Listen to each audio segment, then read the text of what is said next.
Cryptocurrency might sound like money of the future, but it shares a lot of qualities with the currency you use every day.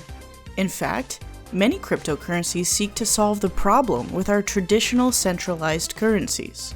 Hi, I'm Kate from the Motley Fool, and I'm going to walk you through the basics of cryptocurrency step by step.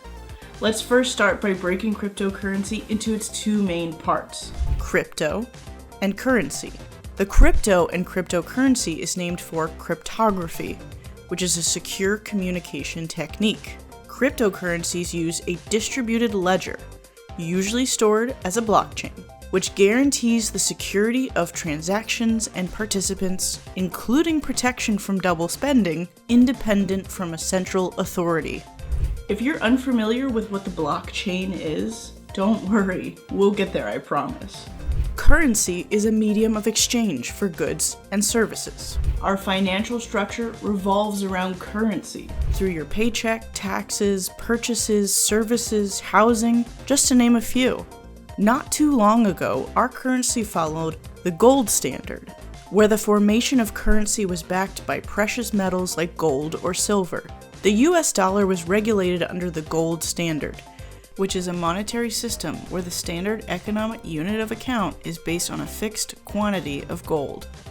Then we move to fiat money, the money we use today, which is a type of money that is not backed by any commodity such as silver or gold. It gets its value from the government-backed trust that is placed on it. The United States and other countries left the precious metal-backed standard because it constrained them, with increasing or decreasing the circulating supply. But open your wallet for me, and most of the time, it's not dollars and cents you have in your wallet. It's a debit card, credit card, or maybe a gift card you got for your birthday stashed in there. Most of the money we use in everyday life, we don't actually touch. My debit card has an account number on it, essentially acting as my digital wallet, which is associated with a bank account number. I have a password or PIN number to access that account. So when money is deposited into my account at the bank's ledger is adjusted to reflect my new balance. On the crypto side, a crypto wallet is like a bank account without a physical card associated with it, but you're in complete control of that wallet. A bank does not hold on to that currency for security's sake, but also cannot deny or limit transactions with your cryptocurrency. One thing to note, if you lose access to that wallet or forget the password, it will be lost forever. The basis of Bitcoin's creation and all virtual currencies that have followed was to fix a number of perceived flaws with the way money is transmitted from one party to another. For example, think about how long it can take for a bank to settle a cross-border payment, or how financial institutions have been reaping the reward of fees by acting as third-party middlemen during transactions. Cryptocurrencies work around the traditional financial system with blockchain technology. But how does that happen without the middleman structures that exist in our centralized financial system? I've mentioned this term a couple of times, so let's break it down. The blockchain.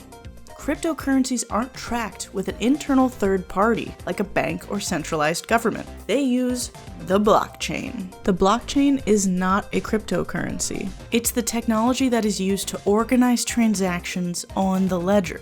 If you buy Bitcoin, sell Bitcoin, use your Bitcoin to buy a pizza, every time you pay for something with a cryptocurrency, that information is gathered as a block in the chain to be verified. The same goes for other cryptocurrencies. Now, you may be wondering, how do blockchain transactions get verified? After all, there are logistics involved, like making sure that a coin isn't spent twice. Often this verification falls onto a group of folks known as miners. Cryptocurrency miners are nothing more than people with high-powered computers competing against one another with high-powered computers to solve complex math equations. These equations are a product of the encryption designed to protect the transactional data on the digital ledger. The first miner to solve the equation, and in the process verify transactions on the ledger, get a reward, which is known as a block reward. This reward is paid out in virtual coins and is an example of how Bitcoin transactions are verified. This process is referred to as proof of work. So how do I exchange my traditional currency for cryptocurrencies? If you want to purchase cryptocurrencies, you need to get an account on an exchange or coin swap. This is essentially the stock market for cryptocurrency.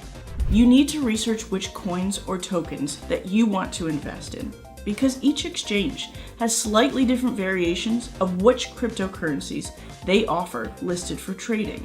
So why are so many people investing in cryptocurrencies?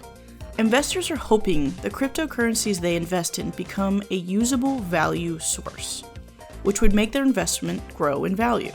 But which cryptocurrency should you invest in? That's dependent on a number of factors, like how quickly the blockchain technology is being adopted by bigger businesses, how quickly merchants are willing to accept virtual currencies as a form of payment, whether governments around the world will accept cryptocurrencies as legal tender, or choose to ban them entirely.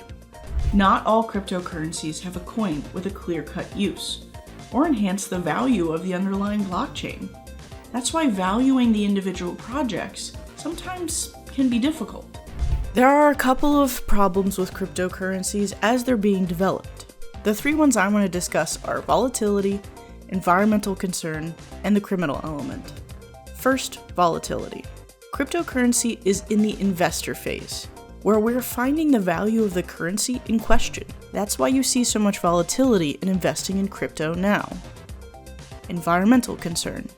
Proof of work blockchains require a lot of computing power, due to the numerous computer sources where the ledger lives and is verified, and the complex puzzles the computers need to solve. That's what makes them so secure, but it does create a fundamental inefficiency. The reverse argument is that traditional banking systems, separate and centralized, use more electricity, and there are newer coins being built with the intention of being more energy efficient. The criminal element. Most cryptocurrencies aren't as anonymous as you think. Sure, you don't have to supply your social security number or bank account information to begin trading or investing in cryptocurrencies.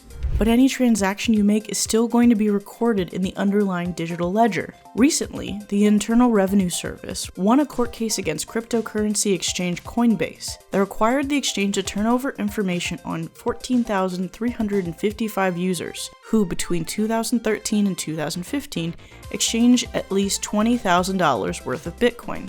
While the IRS sought this information to go after possible capital gains tax evaders, the bigger idea here is these transactions are not as anonymous as you think. There is, however, a group of cryptocurrencies known as privacy coins that have a sole purpose of beefing up the anonymity and privacy of a transaction. They use specialized protocols to help hide the identity of the sender of a payment.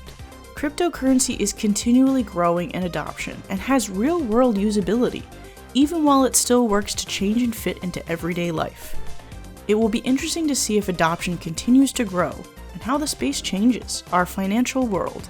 I hope this video helped you on your investor journey. At the Motley Fool, our purpose is to make the world smarter, happier, and richer.